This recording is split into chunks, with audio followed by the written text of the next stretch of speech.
Welcome to the DFO Rundown podcast with Frank Seravalli and Jason Gregor on dailyfaceoff.com. Delivered by DoorDash.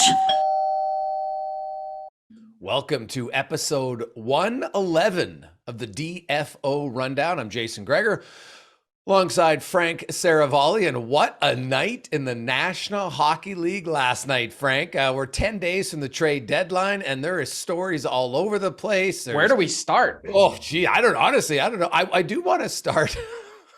Well, I'm going to start just with the Chychrun goal. And then, of course, the Nedeljkovic, oh man, he putted it in, hammered it in between his own legs into the net. Like those two goals in that short of sequence. Oh man, I was howling. That was just it was like foreshadowing on what a crazy night it would be. Yeah. The Nedeljkovic one,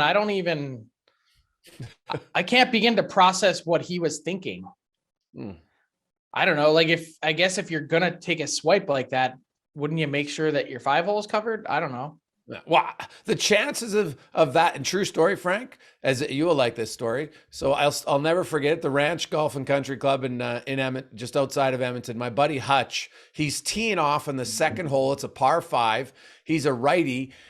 So there's a fence right behind him, right? And we're standing on the other side. He swings as his driver. He goes through his own legs. Dude, I've never seen it again. Like I was on the ground. And basically that's what, like the odds of Nedeljkovic, like mishitting it's one thing, but to hit it from that angle and have it go off your stick through your legs, like that's must have been some serious English on that thing. Oh, babe. It was just too funny not to chuckle at. And you know, the Chychrun one, to quote the Darren Dutition, man, you could time that with a sundial. It was so funny. Leafs players are diving all over and the puck's just slowly going in. It was hilarious. But what about the overtime sequence for the Leafs? Maybe not that hilarious. No. Hey, Austin Matthews.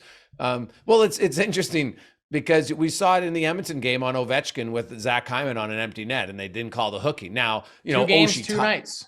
Oshie tied it, but Edmonton won. So in Edmonton's case, they're not, that's why I said the refs were lucky Edmonton won because it's not as big of an issue. But when it's, you know, it's in Toronto, overtime, you know, Matthews, who usually doesn't say a whole bunch on the ice, voices his displeasure. He was livid. But you know what, Frank? That's going to overshadow what the story of the night in Toronto is Mrazek's in a world of hurt right now. Jack Campbell's injured.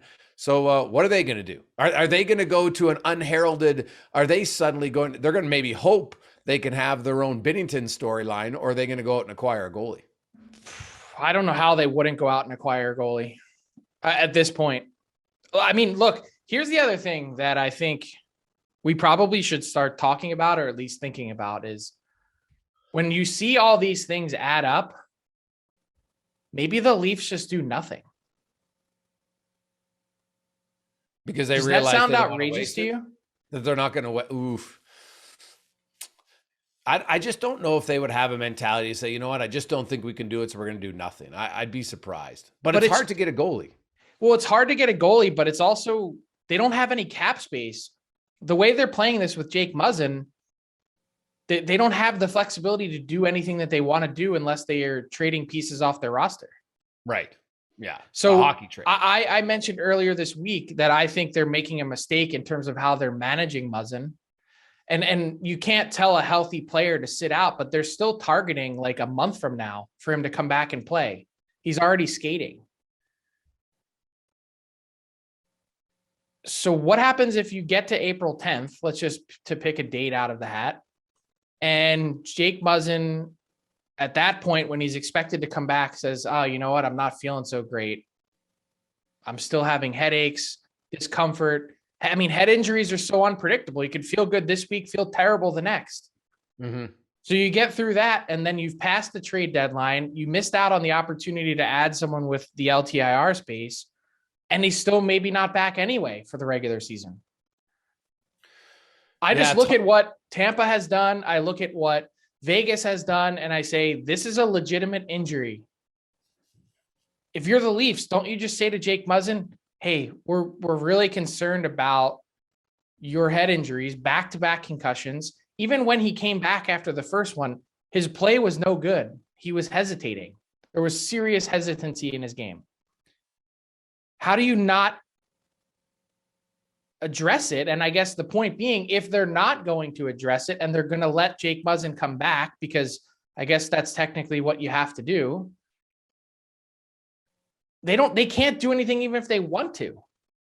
Yeah, see, now the LTIR, like you look at Vegas, because people are like, oh, Vegas with their injuries to Lehner and Smith now, they'll just activate Stone. See, I don't believe it's that. I think Stone's legit hurt. I think the question would have been, could he have returned with 10 games or 10 days left in the regular season? Possibly. We'll never know. But in the case of Muzzin, because the doctor has to sign his reputation and, his career when it comes to LTIR. But the Muzzin one, Frank, where you're accurate is there's no one can confidently and certainly say, okay, with the concussion, you're going to be healed in 4 weeks. You can give a guess, but concussions from person to person vary significantly on how. Let alone two in a really short time frame. Yes. Like this is the one where I don't know if anybody would question if Jake Muzzin didn't play again in the regular season because of a concussion. When you look at concussion histories and the vast difference in how some players are out and others will be out 2 months, other guys are out 4 months, depending on, and they both had a concussion, because you don't know the severity of it truly. Why would you question it? Just in the same way I'm not questioning Mark Stone's injury. I think he's legitimately injured. I think Nikita Kucherov was legitimately injured. I've never had a question about the injury. My question with Kucherov was always the timing of it. But in this case, why is Jake Muzzin, like, if he's skating again, why is it in public view, I guess is the question.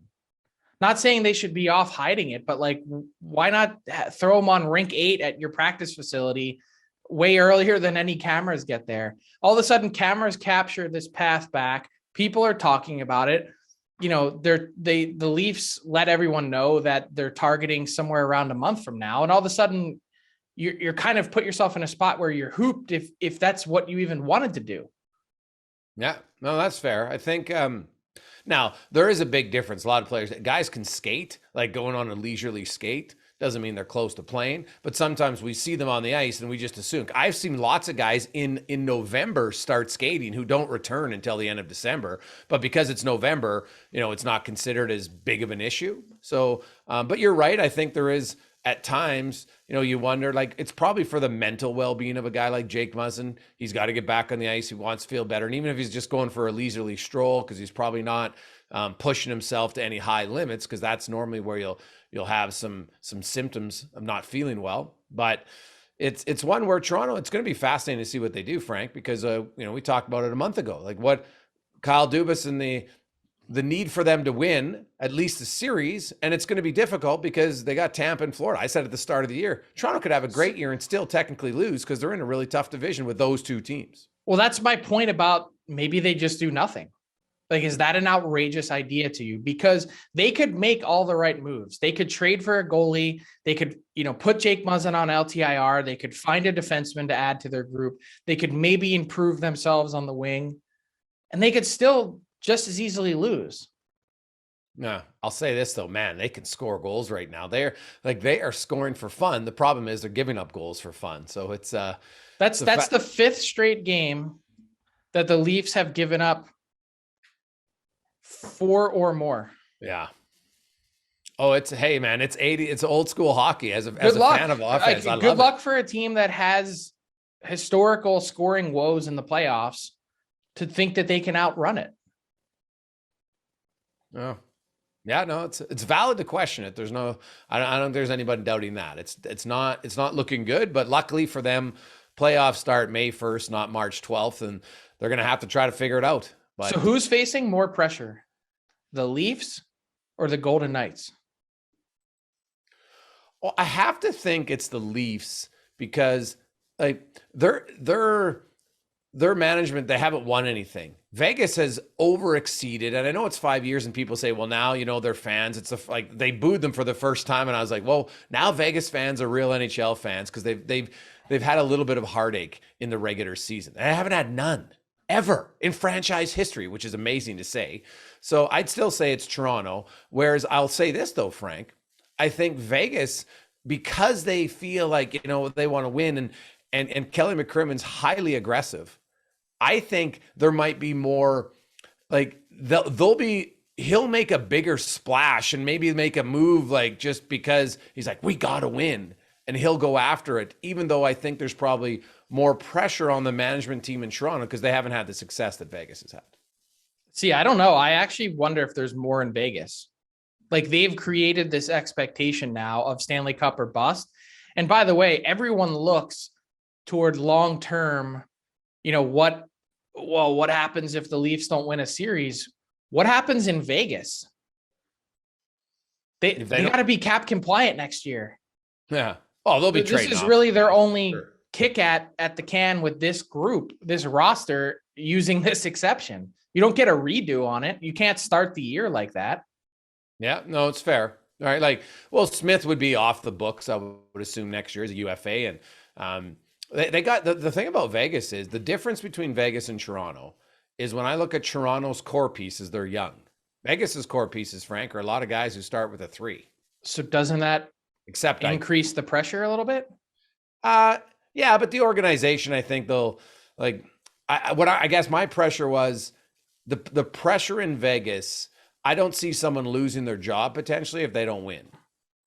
As far as management goes, coach, you never know. But in Toronto, if they go out, like, I think there could be, a few people, more people on the chopping block if they lose, because they'll be like, that's 6 in a row. Where Vegas, this would be the first time. Yeah, I don't know. I think if they do nothing, there's probably some signal from, the very top of Maple Leaf sports and entertainment, not absolving them, but basically saying, look, there's a lot of things stacked against you. Let's not blow our brains out here trying to make this right with, trying to plug all these different holes at the deadline and trade away future pieces that could help our team. Yeah. Well, Toronto, I think if you look at basically live for another day. Yeah.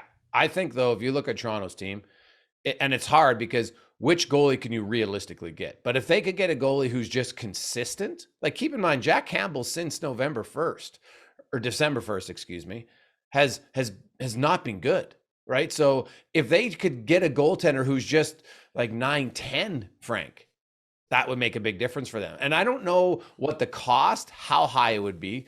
I'm just not sure who the goalie is. Like, people are talking about Thomas Greiss now in Detroit, and I'm like, Thomas Greiss is 36 with an .888 save percentage. Sure, you can get him, but what certainty do you have that he's any better?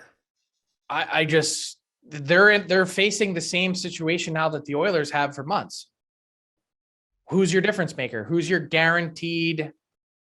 But it's deeper than that because they don't have the cap space. Oh, well, you're right. It's worse than that spot because there's no opportunity to do something even if you want to, unless someone's taking on Mrazek. No, I was just gonna say, like, maybe they convince you have to throw in a pick, just in the same way that the Oilers would need someone to take Koskinen. Yeah, I don't think Edmonton's making a goaltending move. I think they're I think they're going to stick with their 3, and they're waiting here to see. I think Koskinen will play tomorrow, and I think you're going to see Stuart Skinner next week, and then they'll kind of go from there. But does Mike Smith just sort of fade into oblivion? Like, what happens there? Yeah, I know that. Like, have you seen any player go on COVID protocol lately, Frank? So I'm wondering if Mike Smith, who hasn't been around, and he was one of the few Oilers who hadn't tested positive for COVID. Maybe he just tested positive for COVID. But how many is this the third sort of longer than expected absence this season for Mike Smith?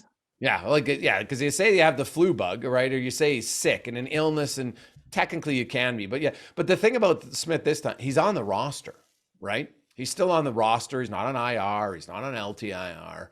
So, but you're right. The injury bug has not been good for Mike Smith this year, and it's always ended up going longer than the original. Although this time they didn't give any timeline. But is that because this play has been no good? Like, it's sort of like I think of the Campbell situation. It's like, well, how do you complete the game you had the other day, and now all of a sudden you have a rib injury? And then Morgan Riley comes out and says, well, it's been bothering him for a while. Like, why is he in the net if that's the case? You've now delayed the process from getting help weeks ago, apparently, to now starting to get help now. Yeah. Well, I think you've been around long enough to know, Frank, there's lots of guys who play through stuff, and then there's injured and there's hurt. And sometimes but if he was getting the stops and if his save percentage was .915, he would just keep playing. Am I wrong? This is a reset at the same time. All of a sudden you're out when your game's no good. Yeah, you could be right. Yeah. Does that feel any of the same way with Smith, or am I just no? Smith, I think honestly was. I think Smith. He hasn't even been around on the team, so I'm gonna guess they say illness, and that's why I asked you. Like I haven't looked close enough to see our teams just, instead of telling everybody that the players got COVID anymore, they just keep him away from the team for 6. Because if he shows up suddenly next week, to me that would. But why, after all the guys that went on COVID protocol, why not just say it? Yeah, well, I agree with you. So maybe I'm wrong. His save percentage in his last 4 games is .837. I don't know. Yeah, it's not good. I just, again, not being a conspiracy theorist, it's just like, well, why didn't, just say something? Yeah. If you're Jack Campbell, say something. That's totally fair. I admire any guy who wants to battle through injury, no doubt. But at some point, you're not just hurting yourself, you're hurting your team. Yeah. If you're playing injured instead of hurt, I would agree with you on that. And if it's impacting your play, then you've got to let your ego get out of the way. So we'll see. Maybe a mental reset for Jack Campbell will help him, because he was quite good for the first 2 months of the season, and it just hasn't been the same goalie. But we didn't talk at all about Lehner. Yeah, well, that's the other part of the equation for Vegas. Like, I'm sorry, but they could make the playoffs. They're not going to have a chance if Laurent Brossoit and, that's what they're going to do in net.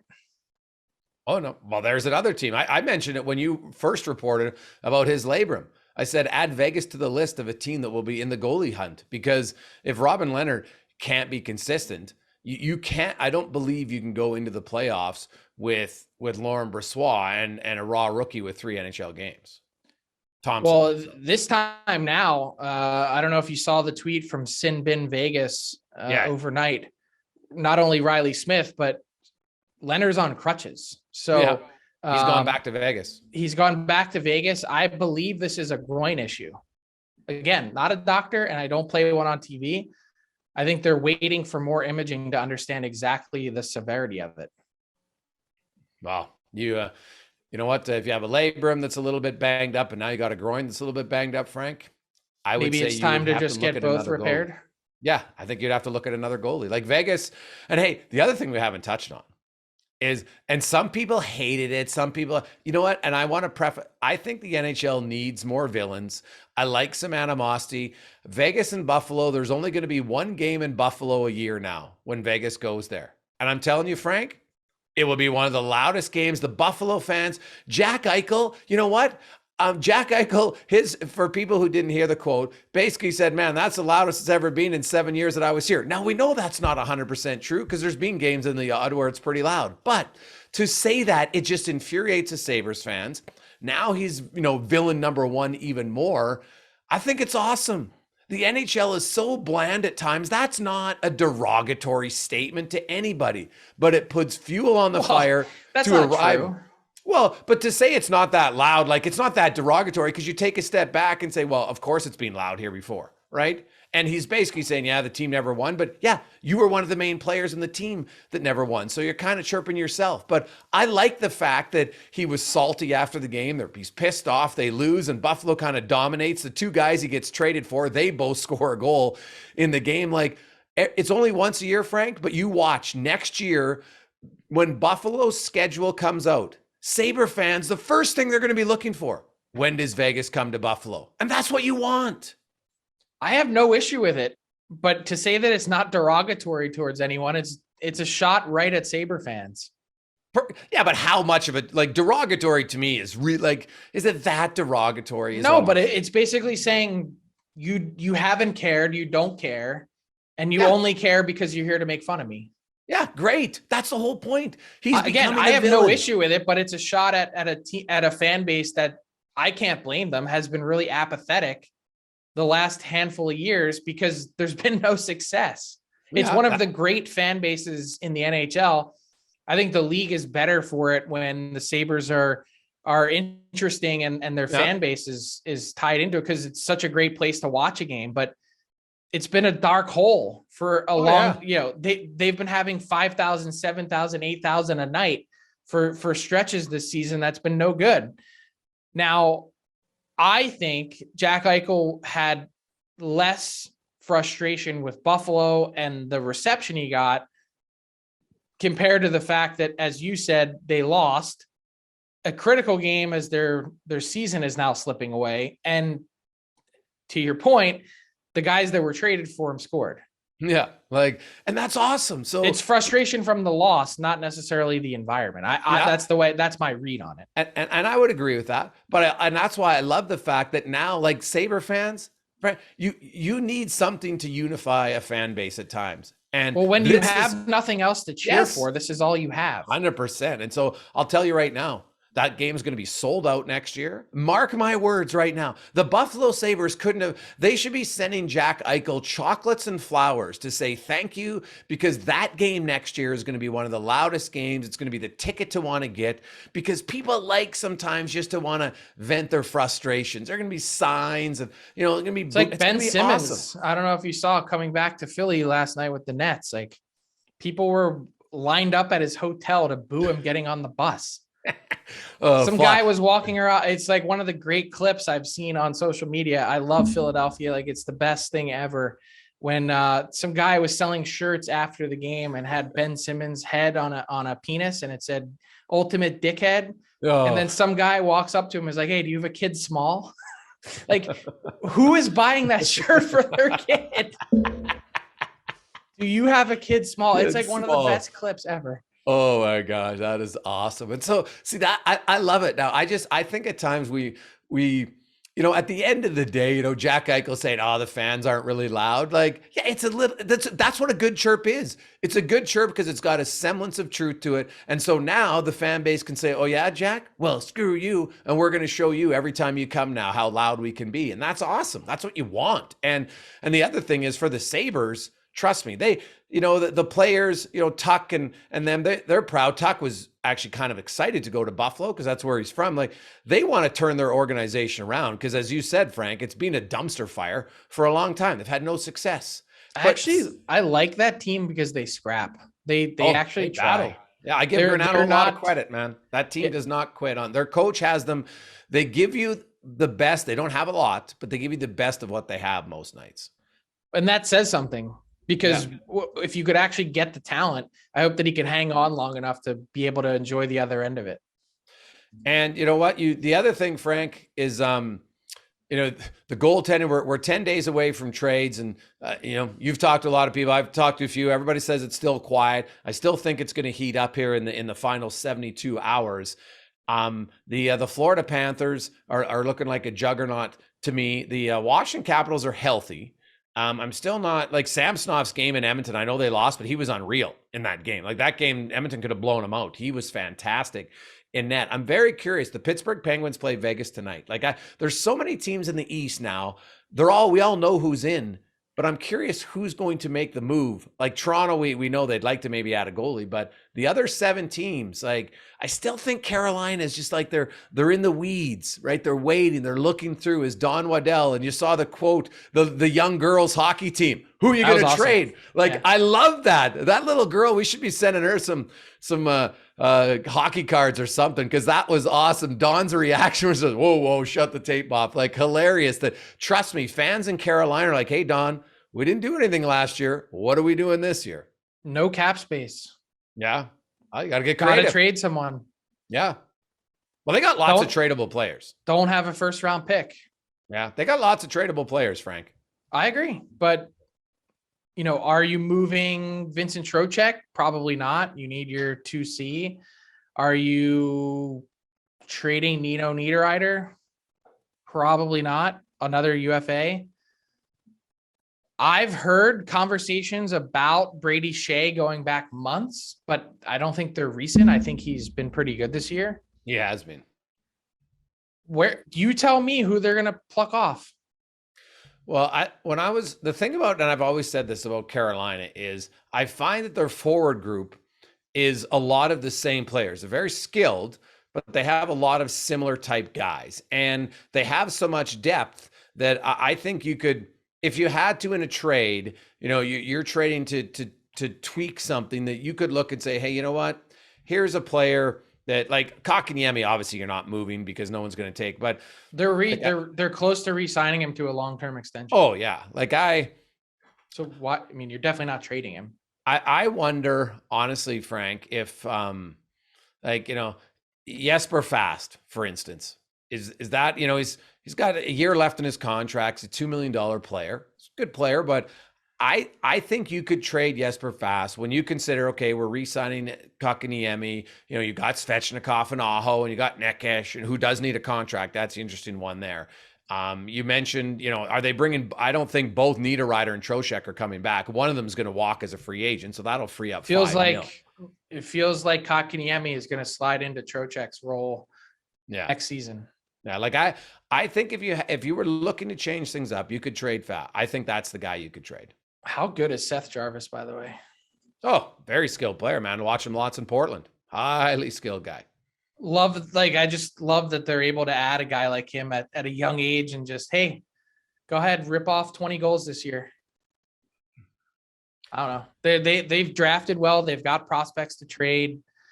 They've been creative, signing Anthony D'Angelo for $1 million. Like, they revamped their goaltending. If I'm looking at the list of teams to really, really be active, I just don't see it with Carolina. Yeah, that could be fair. I think Don Waddell's never afraid. We had him on. No, he's in every conversation. It's possible. Like, maybe something comes together where they pull it off. I'm not counting on it. Now, what about the Dallas Stars? Huge news on the injury front yesterday in the Western Conference. We mentioned Vegas. Miro Heiskanen is out with mono, and anybody who's had mono can tell you it can be brutal for multiple months. That's a huge loss for them because they basically play 4 defensemen over 22 minutes a night, Frank. Now, Hakanpää, for the last 3 games without him, has played an average of 25, almost 26 minutes. Now, he was playing 15 minutes a night in his first 52 games. So I'll be curious to see, I love Hakanpää. Can he play that many minutes, all the time? We'll see. But I wonder now what Jim Nill's looking at, because that's a huge blow, man. Like, that's their number one defenseman. That's a huge blow. And then look at LA. All of a sudden, Doughty banged up, right? They throw 2 other guys on IR, right? You mentioned Mickey Anderson. He's back banged up again. So you've got, and they lost in San Jose in overtime. Like, the injury bug here, Frank, in just the last 24 hours really impacted teams in the Western Conference. The Heiskanen one's hard because it's unpredictable. Like, there's no real timeline for mono. You can feel really good in 2 weeks. You can feel like garbage for 3 months. Like, there's no way to speed it up, slow it down. Like, it's requires a lot of rest. Not often you see NHL players come down with something like that. Yes, no, it's too bad because he's such a good player to watch, man. Just entertaining as heck. And for a team that's been rolling. Yeah, well, that changes things a lot, man. I'm a big believer that good teams can overcome injuries for a certain time, but the longer you have players having to play above where they should be in the pecking order, and all of a sudden you've played 4 top 4 defensemen all year. Now you're going to move your number 5 up into a top line role. Can he maintain that long? Maybe he can. Maybe this is the opportunity. Some guys do it, but it's hard to do it the longer you go. You can do it for 2 weeks, Frank, sometimes 3, but now you get into 6 weeks. And usually that's where, because Hakanpää's body, he's been used to playing 50 minutes a night. He was up 10 minutes more a night, man. Like, that's such a massive increase. Will he be able to handle that? It takes you a few games to get there. The thing I like about him is he's not the defenseman that gives up home runs. He's sort of like, he's no frills. He just gets the job done, and there's not a lot of fanfare, but he's, if he's giving up something, it's singles and doubles, not triples and home runs. Like, I remember Jason Struck telling me on our show, and you know what? There was years in Vancouver and Chicago. He was a top 4 D-man. He's playing, 20 minutes a night. They had some injuries. He had to play a stretch where he played 24 to 27 minutes for, like, a week, 2 weeks straight. He was so tired. And he's in good shape. He could not believe the difference that those added minutes made as it added up. The first few games, like, yeah, this is unreal. I'm in the game way more. But afterwards, he's like, oh my God. He was so happy when the guy came back. He's like, oh, I can go back to playing 20 minutes. It felt like a dream. So that's 15 to 25. I wonder the long-term effects, like when you get into 3 weeks now, and how is the recovery going to be for him? That's what I watch for. So speaking of minutes, I was wondering what you thought of my report from Thursday about Kris Letang, that he's asked for a 5-year deal from the Pittsburgh Penguins that would take him through age 40. Well, good for him to ask, Frank. As we all know, anyone will tell you, if you can't ask, you'll never know what you can get if you don't ask. Would you? Well, no, I wouldn't, but I'm like the anti long-term deal for older players. I think the NHL should have a rule: once you're 27 years of age, no one gets more than 5-year term. I just think the NHLPA does not approve that message. Yeah, well, you know what? But I could show them all the numbers and why they should approve it, because it would actually benefit them. But nonetheless, I'm not doing 5 years at what's my cap hit, Frank? Wait a second. I need to ask you about that. Tell me how this works. Why would less dollars because for guys that are over 27 benefit players? Because I never said it would be less dollars. I said less term, right? So you're going to get, but less term means less dollars, because at some point the teams look at the situation that's unfolding with the Anaheim Ducks and Hampus Lindholm. Okay. Yeah. Reported this week that they're not willing to give him a long-term deal. He's looking for 7 or 8 years. I don't think they're willing to go much past 4 or 5. So let's just, for simple math's sake, let's call it $7 million a year that they're willing to pay. 7 times 5 is 35. 7 times 7 is 49. 7 times 8 is 56. That's the difference of either 14 or $21 million.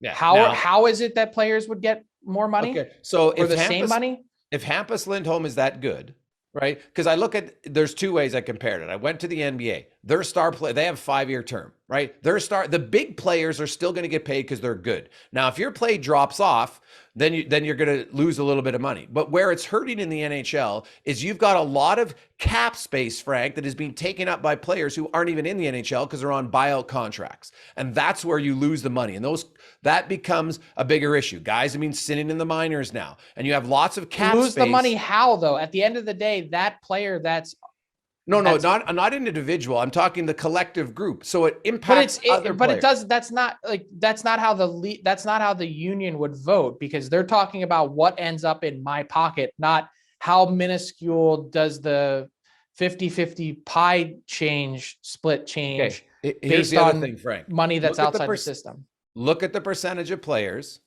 because if you talk about the collective, look at the percentage of players who are over the age of 28 who sign a 5-year term. We're talking what? 14% of the group? 15%? So that's why I'm saying, if the majority, it would actually benefit the majority. They'll never do it. The top end guys we don't want to do it because they've played their whole career just to get to 27 or 28 and get to free agency to the point where they can get one of those contracts. But lots of guys are getting those contracts earlier now, the big guys, right? But it's mostly and you're right, Frank, I get why some would be opposed, but look where all How do you think Nathan McKinnon would feel if you were to say, hey, congratulations. He would love it because he would be getting paid more right now.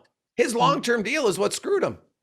No, but your proposal was only for guys over 27 or 28. Yes, he's going to get to that point now after probably what he feels like was the shaft, even though he signed it and he was comfortable with it at the time.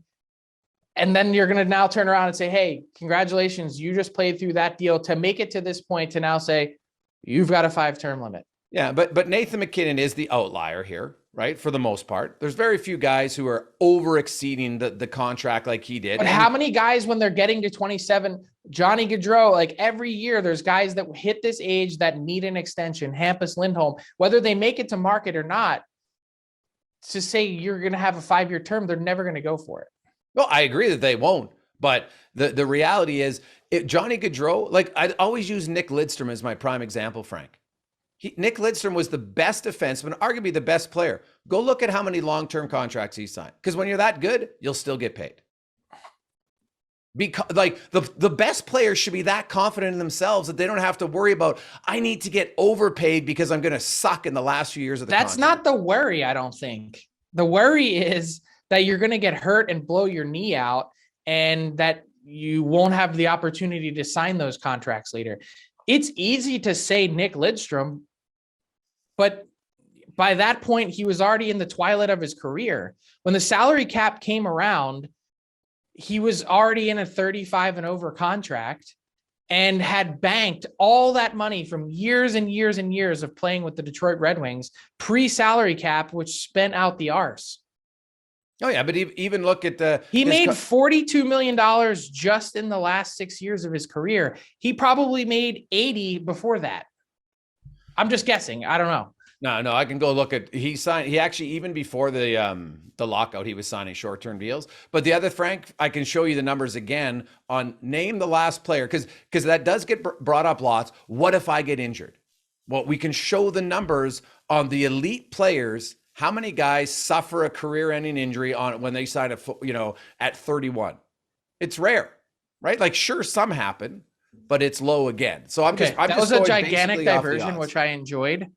Let's get back to Kris Letang. Yeah. So my understanding is it was a 5-year ask at a raise of what he's currently making at $725. Yeah. Well, there's zero chance I would do that. But who is going to do that, I guess, is the question.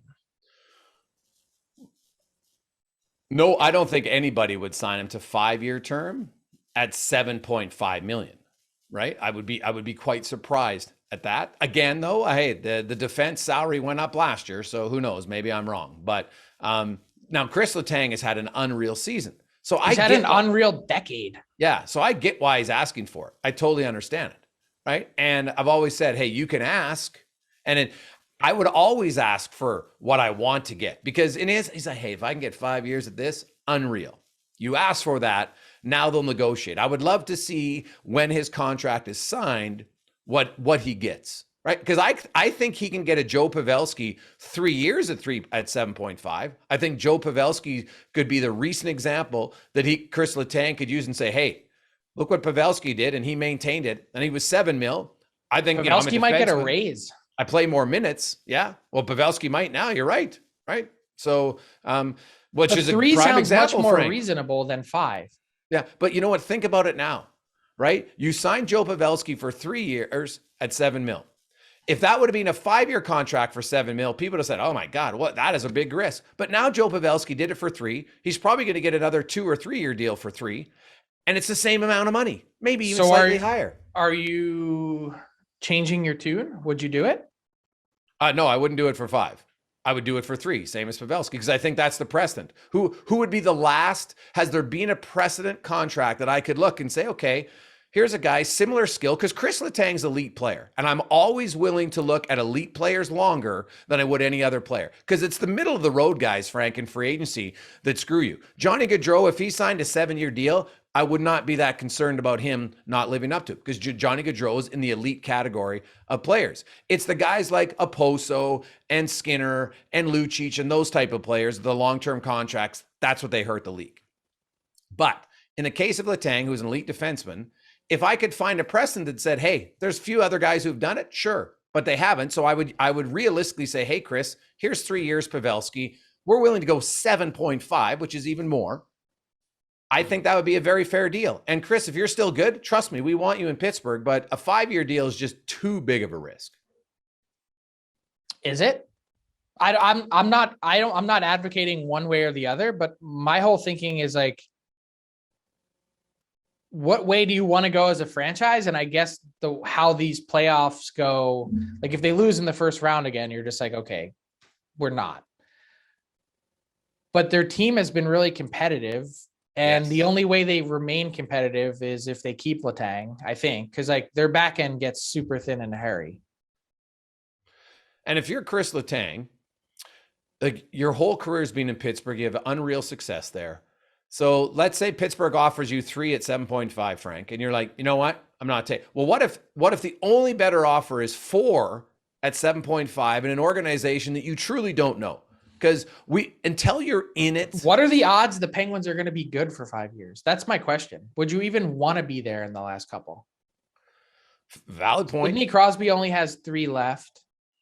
Yeah, but it's hard to write. We've been writing off we've thought the Pens were going to fall off for like 4 years. Okay, right? but it has to happen at some point. Does it? Well, yeah. I mean, look at their cap picture as a whole. So you've got Rust, you've got Malkin, and you've got Letang all up. The only way this works moving forward is keeping 2 of the 3. Yeah, which I think is possible. So which 2 would you pick? Well, see, and this is where I think you have to put on your Bill Belichick hat and remove emotion from the equation. And you have to look and say, okay, if we can get 2 players, because of Jenny Malkin, sadly, has injury history. Every year he seems to miss 20 games. Okay. And that's been there for a long time. This year he's got 24 points in 22 games. 100%, Frank. But if he's constantly missing games and I'm weighing my options, like I would like to keep Malkin and Letang. Ideally, those would be the first 2 choice. But financially in a cap world, can you do that? Right? So ballpark Rust at 5.75. That's kind of it might even be north of that now because he's had such a good year, but that's kind of the world I think he's in. 5.75, 6 million. So you've got what's Rust, the term though? I don't know. Let's say 5 years. Okay. Yeah. Like Malkin's on record as saying I'm a rich man, and I appreciated his honesty. Something about if Jenny is like, now he's made a lot of money, right? Good? Are the Penguins? I wonder sometimes watching them if they're better without him. And I don't mean that in like, obviously you can add a Hart Trophy winner to your roster. Like, sure, you'd want to do it, but they play different when they have him. Yeah. Like, I think if they were picking 2 from your cap world, the cheaper 2 combined is going to be Rust and Letang. So that's where, and they're good players on your team. So but Rust is also 29. Like, I don't know that I'm giving him that kind of term. Well, dude, I was just going to mention it but you love the longer terms. No, I'm just saying the players love the right of the longer terms. Oh, yes, that's fair. And I totally get it. That's not how I would construct my team if I were playing fantasy GM. Yeah. So which 2 would you sign? I would probably only sign 1. And who would be the one? Letang, because he's a defenseman. And he plays. Look at their group, like John Marino. Yeah. I like him long term. Marcus Pettersson's contract isn't very good. Brian Dumoulin is sort of your consummate pro. But they're not teaming with top 4 defensemen. Yeah. And they're hard to get. So if you want to remain competitive, then you probably have to keep Letang. And you got to find a way to keep him happy. Yeah, well, I think that, you saw Burke's comments about Kasperi Kapanen as being a disappointment, right? Like, I wonder if they just let him walk and that frees up 3.2 mil. Well, his ARB case is going to be in the 4s somewhere, just based on stats alone. It feels like Kapanen is trending towards healthy scratch territory. Mm-hmm. That's what Josh Yohe reported earlier this week from The Athletic. And I don't know. I mean, this is an interesting team. Like, you're probably going to have to give Danton Heinen a raise. I don't know. They're in a tough spot. They've picked once in the first round in 8 drafts. Yeah. Oh, yeah. Eventually that might wear on them. That's totally valid. But yeah, I would go Letang, Frank, to wrap it up. I'd have no problem at even 3 years at 7.5 mil. I could live with that at 3 years. It's just the question is, can he? Yeah. Well, is another team really going to give him 5? And would he go there and be happy? Like, that's where I think Kris Letang's in a position. He's made so much money. It can't just be about the money with Kris Letang. I'd be surprised because anyone will tell money doesn't give you happiness. Mm-hmm. So maybe he wants a challenge of just something different. You know what? I want to play in another organization to see how life is on the outside. Fair, but it's not always better. Doesn't mean it's always comfortable. right? Then you got to look at his family life and kids and school and everything like that. So, there's got to be more than just money in his equation, I would think. Well, $74.505 million are his career earnings after this season. So I would hope that at this point, it's not about that. Well, yeah. Hey, guy who's rivaling that in salary so far in his career, Tyler Yaremchuk. Let's bring him in. Gambling Ty, winnings. Yeah, just on winnings alone. Hey, Ty. I actually did go 3 for 3 last night in my points bet pick, so I'm eating good heading into a weekend here. Fill in the blank, or sorry, it is fill in the blank. Is it? I prepped fill in the blank question, so we're doing that again today. That's a brain slip on my part, but either way, it's presented by DoorDash. No matter what we do, DoorDash 25% off with the promo code RundownDD. That's 25% off on your first order, and you get no delivery fees. Shout out to DoorDash. Ding dong. All right, let's jump right into it. You said you wanted it on Friday episode. Yes, so I love it. Oh, God. So good. Like I said, we're doing fill in the blank again because I just prepped those questions. So the first one I got with the Miro Heiskanen news, the chances of the Stars trading John Klingberg are blank %. Frank? 1. All right. They weren't trading him anyway. And I think now why, I mean, why would you? I'm going 0. Fair You enough. have to at least allow for some possibility that someone comes in and just totally knocks your socks off. 0.01. So Okay. technically that's a percent. Feels Next like one. a Edmonton Oilers save percentage. Sorry, too soon? Never. Rasmus Ristolainen got that big deal with the Philadelphia Flyers. Rasmus Ristolainen will be traded or bought out by year blank of that extension. Jason? Or will he play the whole thing? Maybe. I don't know. He'll play the whole. It's 5 years. He'll play the whole contract.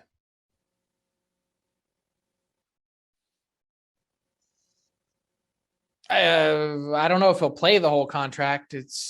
Well, maybe not all in Philly, but I don't see him getting bought out of that contract. So do you think he'll be traded by a year? That was part of it. Traded or bought out? Traded in a year. No, everything went wrong in Philly this year. I think Ryan Ellis really hurts them, him not being in. So no, I think that Ristolainen will be there. Now, will the same GM be there? Because that's when it changes, right? If you're a GM who signed a guy and then you get fired, the new GM comes in, there's no emotional connection. So that's where there's the chance that maybe in the later years of that, he could get traded. But I'll say he spends at least 3 years in Philly. I think emotional connection, what you said, is what got the Flyers in trouble. I mean, you trade a first, a second, and Robert Hagg to get Rasmus Ristolainen last year. How often is it that you see a player traded for that type of haul to then re-sign for less money than he was making? Have you ever seen it? I racked my brain, Jay, yesterday trying to find an example. The only one I can kind of come up with is Taylor Hall, but that was a 1-year deal for 8 to re-sign for 4 times 6. So It was a one-off exception. And he also wasn't traded for a first-round pick. Taylor Hall only got a second. Yeah. I cannot think of an example in recent NHL history that illustrates, frankly, what the Flyers are admitting is just how bad this season has been for Rasmus Ristolainen. Yeah. Well, even he's admitting it a little bit, is he not? Well, yeah, I'm sure their initial ask had to be in the 4s. That's my guess. To end up at 5-1. Yeah, the Flyers, yeah. I would say this was a face-saving mechanism because their only other option was to trade him for 30 cents on the dollar and get a third back or something. Yeah. I mean, I don't know. I guess he'll play out the contract, but it's not pretty. He's a human nail gun. Yeah, I love that line. I was laughing. That's what he is. He's a human nail gun. If the Toronto Maple Leafs decide to make a move between the pipes and Marc-Andre Fleury is unavailable, who should be their number one target? Who should be their number one target? Maybe not who is, but like who do you view as the number one fit? Frank? Marc-Andre Fleury. And I don't give me the not available thing. I think you get down on your hands and knees and beg. He's the only true difference maker available. All right. Jay?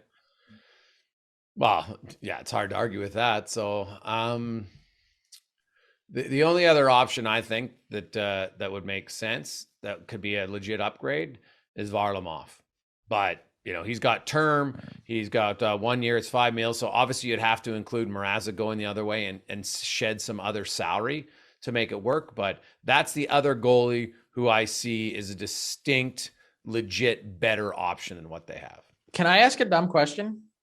There's no such thing as dumb questions, Frank. If you're the Blackhawks, why wouldn't you take Mrazek back? You have no goalie. Yeah. Oh, for the Fleury trade? Yeah, I don't. Yeah, no, I was talking the Islanders. You would make Toronto pay a little extra in terms of what they give up. Yeah. But if it means getting a first round pick instead of a second or something, would you do it? If I'm the Blackhawks? Oh yeah, 100%. Why do you care if Mrazek's your backup next year? Well, you're not, and you're gonna have to get to the. You're gonna have to spend. You're going to have to spend, but you also, if you look at it, I looked at Mrazek's buyout, Frank. It's not awful. If Chicago felt like, you know what, we would do that. You know who has a wacky buyout, by the way, who made it onto our trade targets list? And I doubt it gets to this point, but Mackenzie Blackwood has a wild buyout because he's 25. Yeah, he's a third. Not only is it a third, but they'd actually get a cap credit for next season of $637.5. And then a cap charge the following year for $687.5. So it's basically a wash. You can buy him out for a third and have no cap penalty, which is kind of crazy. That is really weird. Yeah, it's a very unique scenario, and I don't think it'll get to that point. But there was a player a couple years ago that had this same exact thing that I pointed out from Ottawa. And Toronto traded for him and then bought him out and used the cap credit after I wrote about the story. Huh. That is interesting. All right. Wrapping it up with a PointsBet bonus question. Shout out to our friends at PointsBet. If you are a Leafs fan or a Sens fan or just someone who lives in Ontario, PointsBet is coming. They got the license and all that. So you'll be able to use PointsBet in Ontario soon. I'm going to look at their Stanley Cup odds. Here's the top 10 in order. Avalanche, Lightning, Panthers, Leafs, Knights, Hurricanes, Flames, Penguins, Wild, and then the Rangers at 20-1 are at the bottom of that list. Which team will see their odds go up the most after the trade deadline, like day after the trade deadline? Who's going to be the one that makes the sexy splash that has the sports books jacking up their odds, Frank? Florida. Yeah, 7-1 right now. I can see that going up a little bit. Jay?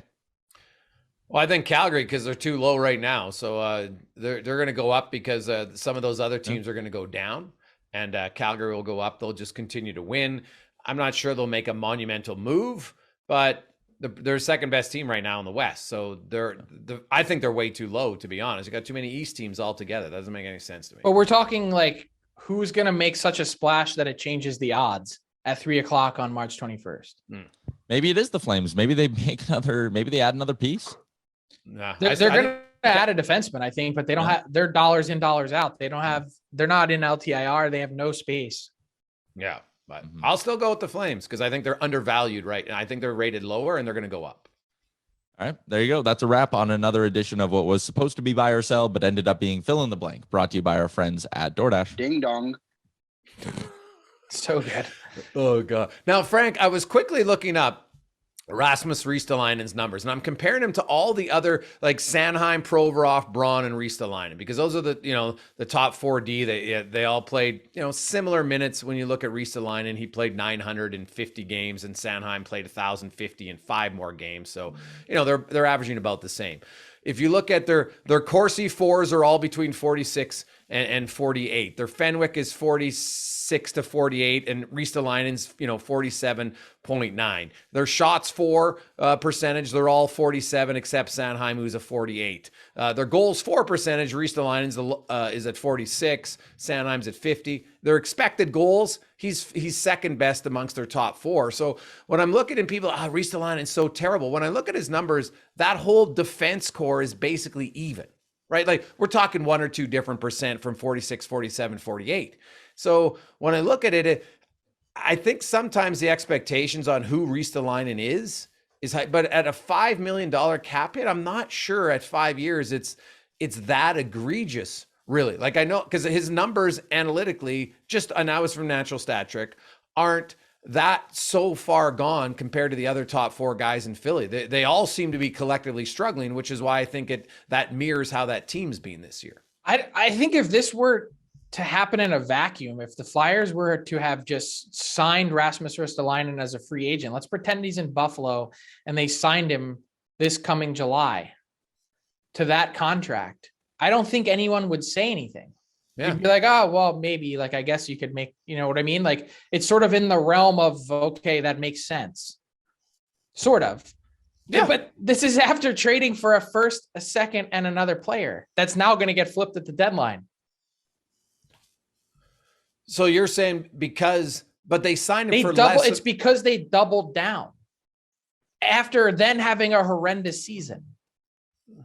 Yeah, but his season, when I look at it, I think the team had a horrendous season. You're right. He wasn't a leader by any stretch. Okay. So Micah Blake McCurdy, Hockey Viz, had an unreal thread on Ristolainen yesterday, just showing with graphs how he's gotten caved in defensively. Absolutely caved in. Yeah. So, but I'm looking at. I watched the game again. Put aside the numbers. I watched the game, and he can't think the game. Okay, that's fair. I don't like. I'm not demeaning a player when I say this. Again, human nail gun. He just runs around drilling guys, and he's a physical presence. And I get where, if you're the Flyers, where you say, well, our team's been insanely easy to play against the last couple of years. What, now we're going to take some of the sandpaper off of it? I just think they were in a spot where they felt like they had to sign this contract because they didn't want to trade him for a 3rd round pick, and they didn't want to let him walk for nothing after giving up so much, when sometimes that's actually the best course of action. So if he would have, like, take the NFL, for instance. Okay. Yeah. Like, this is a Philly example because it's current events. The Eagles trade Carson Wentz last year to the Indianapolis Colts. He doesn't have a good season. They got 1st round picks for him. Okay.